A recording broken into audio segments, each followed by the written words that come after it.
Les chars avaient parcouru la moitié du pont lorsque la structure s'est mise à trembler. En contrebas, le lieutenant A.C.G. Jones courait à travers la fumée et la pluie. Les balles de tireurs d'élite ricochèrent sur les poutrelles. Il s'est agenouillé, pince coupante en main. Le premier câble a cédé dans une gerbe d'étincelles. L'air était saturé de cuivre et d'ozone. « En avant » a-t-il crié, faisant signe à ses sapeurs d'avancer. Si les Allemands faisaient sauter ce pont, toute l'offensive alliée se noierait ici même dans le fleuve. Un autre câble a lâché. De la rive opposée montaient les acclamations lointaines des parachutistes. Encore un câble, peut-être deux, et ce serait bon. Puis, dans l'ombre d'un bunker proche, un officier allemand a baissé ses jumelles et a souri. Les Américains avaient mordu à l'hameçon. « Jets », a-t-il dit.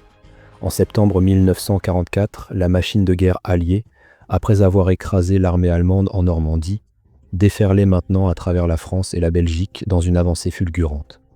Mais la victoire avait un prix. Les lignes de ravitaillement étaient tendues à se rompre. De l'autre côté, la Wehrmacht battait en retraite complète, chancelante et désorganisée, mais pas encore vaincue. En se repliant vers la frontière allemande, leur résistance se renforçait. Les commandants alliés, désireux de porter un coup décisif avant l'hiver, ont conçu un plan d'une audace incroyable. L'opération Market Garden. C'était un pari massif, une poussée blindée tonitruante droit à travers les Pays-Bas, qui contournerait l'extrémité nord de la ligne Siegfried, s'emparerait d'une série de ponts cruciaux et ouvrirait une voie directe vers le cœur industriel de l'Allemagne. Si ça marchait, la guerre pourrait être finie avant Noël. La clé de voûte de ce plan était un tapis aéroporté long de 95 km, qui serait déployé par 3 divisions aéroportées alliées. Le plus éloigné et le plus vital de ces objectifs était le pont d'Arnhem. Plus près du front, la 82e division aéroportée américaine s'est vue confier la mission dans la ville néerlandaise de Nijmegen. Leur tâche était de capturer les 2 ponts vitaux enjambant le Waal, large de 365 mètres, le pont routier de Walbrugge et le pont ferroviaire de Spoorbrugge. Les premiers largages du 17 septembre s'étaient bien passés. Les parachutistes, vétérans de Sicile, d'Italie et du jour J, sécurisant les positions clés. Mais une erreur cruciale a été commise.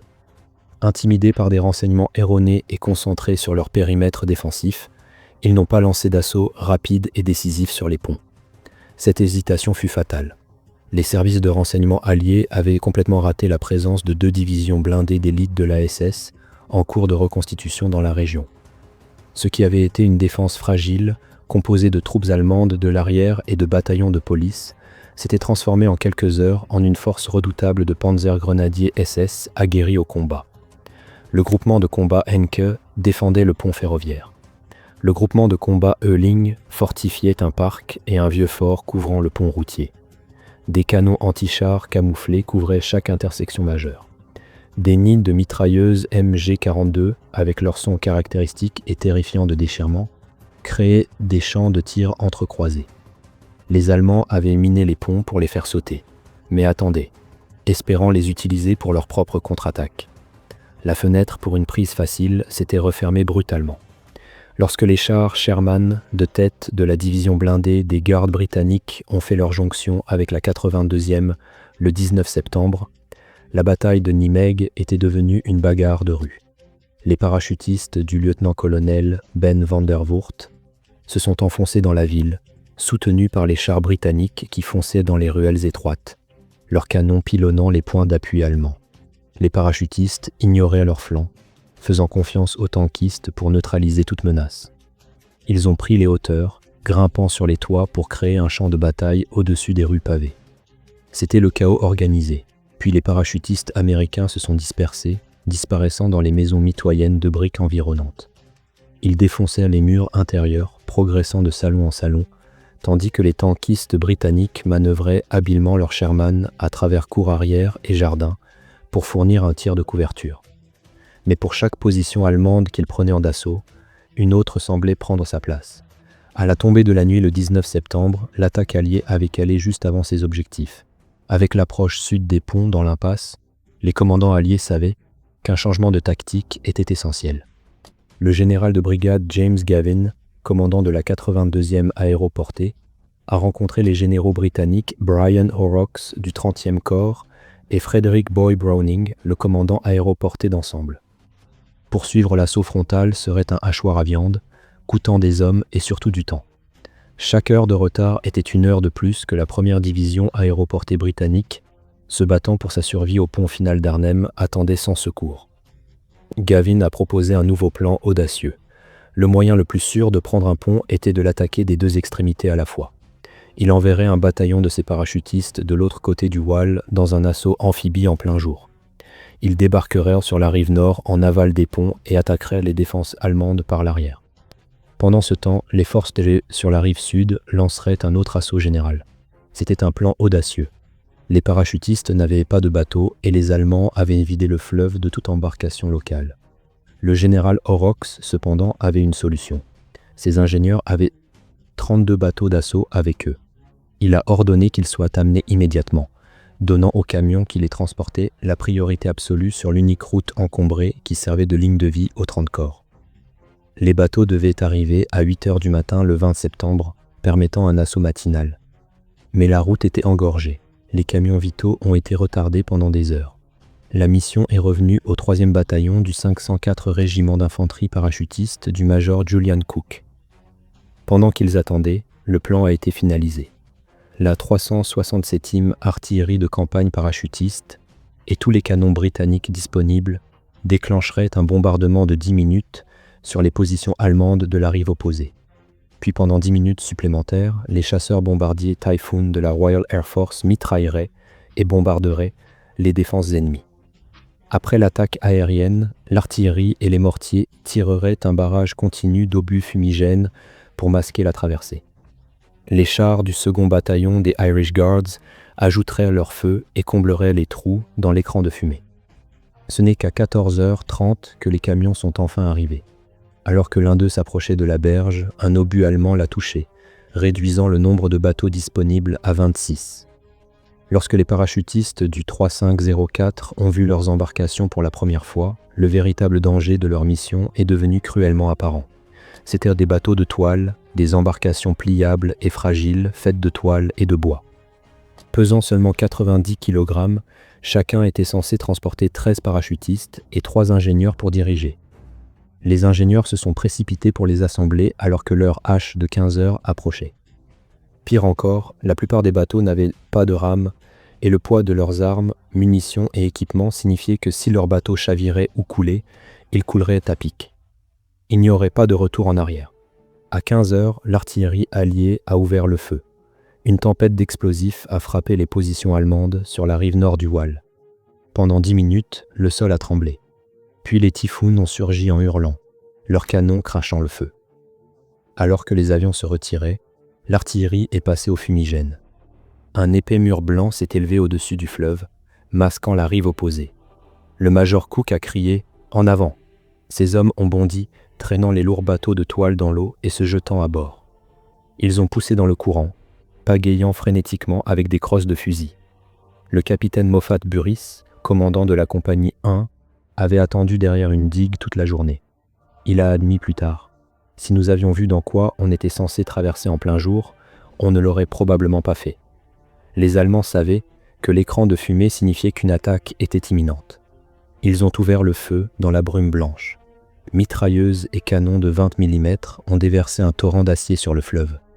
Les parachutistes pouvaient entendre les balles siffler au-dessus de leur tête et claquer dans l'eau autour d'eux. Puis une brise a commencé à dissiper la fumée. Les petits bateaux étaient complètement exposés. Les artilleurs allemands, ayant maintenant des cibles claires, ont déchaîné l'enfer. Les canons étaient dévastateurs. Un seul impact pouvait déchiqueter un homme. Les obus de mortier pleuvaient. L'un d'eux a touché directement un bateau, le vaporisant avec ses occupants. Les survivants, alourdis par leur équipement, se débattèrent dans l'eau avant de couler. Les autres bateaux ne pouvaient pas s'arrêter pour aider. Les généraux Browning et Horrocks observèrent le carnage depuis le toit d'une centrale électrique voisine. Ils ont vu des bateaux déchiquetés et des embarcations entières dériver en aval avec leurs occupants abattus.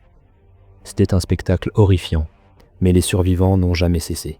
Ils pagayaient, avec des casques, avec leurs mains nues, n'importe quoi pour atteindre l'autre rive. Puis, ils ont touché la berge. Sur les 26 bateaux qui étaient repartis, seulement 13 ont réussi la traversée dans la première vague. Les ingénieurs de ces bateaux ont immédiatement repoussé, pagayant à nouveau dans la tempête de feu pour aller chercher la vague suivante. 11 d'entre eux sont revenus. Sur la rive nord, les parachutistes ont jailli de leur bateau, non pas avec de la peur, mais avec une rage brûlante. C'était l'heure de la revanche. Ils ont chargé les 730 mètres de terrain découverts vers le remblai où les défenseurs allemands étaient retranchés. Le capitaine Buris a ordonné à ses hommes de saturer les positions ennemies de grenades. Une volée d'explosions a déchiré les lignes allemandes. Les parachutistes ont suivi juste derrière les déflagrations, déferlant sur la digue et se jetant sur les défenseurs à la baïonnette et à coups de crosse. En 30 minutes, le remblai était à eux. L'ancrage nord de la défense allemande avait été pulvérisé. Avec une tête de pont sécurisée sur la rive nord, les parachutistes enragés n'ont pas perdu de temps. Pendant que certains hommes installaient un périmètre défensif, le major Cook a rassemblé un petit groupe et a immédiatement attaqué vers l'est en direction des ponts. Ils ont maintenu la pression, frappant les défenseurs allemands choqués avant qu'ils ne puissent se regrouper. Au fur et à mesure que davantage de vagues du 3504 traversèrent le fleuve, ils se sont déployés, rejoignant l'assaut. Le lieutenant James Megelas a mené une escouade contre le Hof van Holland, un vieux fort abritant les canons plats qui avait décimé la traversée. Ils ont neutralisé les canons avec des tirs de fusil, chargeant en avant et lançant des grenades. Le gros des forces d'assaut a atteint le pont ferroviaire de Spoorbrugge. Après une série de combats violents et acharnés, ils se sont emparés de l'extrémité nord. Ils sont arrivés juste à temps pour voir les défenseurs allemands, environ 500 hommes, battre en retraite vers eux à travers le pont depuis l'extrémité sud. Ils avaient réalisé que leur voie d'évacuation allait être coupée. Les parachutistes ont installé des mitrailleuses et ont balayé le pont. Un prisonnier allemand a été envoyé pour appeler à leur reddition. Il a été abattu par son propre camp. Les Américains ont ouvert le feu à nouveau, fauchant les soldats piégés. Beaucoup ont sauté du pont vers le sol en contrebas. Quand les tirs ont cessé, 267 corps allemands ont été comptés sur le pont. La traversée appartenait aux Alliés. Sur le pont, un ingénieur britannique, le lieutenant A.C.J. Jones, courait d'un point à l'autre, coupant les fils de démolition sous un feu nourri de tireurs d'élite. Il ignorait que l'interrupteur détonateur principal était situé dans un bunker en amont, où le commandant allemand, le général Heinz Harmel, regardait les chars britanniques déferler sur son pont. Alors que les Sherman atteignaient la travée centrale, il a donné l'ordre « Faites-le sauter ». Rien ne s'est passé. Il a essayé le circuit de secours, mais toujours rien. Le pont restait debout. Un résistant néerlandais aurait coupé les fils, mourant dans le processus. Le Walbrugge était finalement aux mains des Alliés. Il avait été pris au prix d'un courage incroyable et d'un coût terrible. Les parachutistes et les gardes avaient accompli leur mission, mais la victoire était douce amère. Le combat brutal et les retards à Nimègue avaient coûté trop de temps. À Arnhem, le pont trop loin, les secours ne sont jamais venus.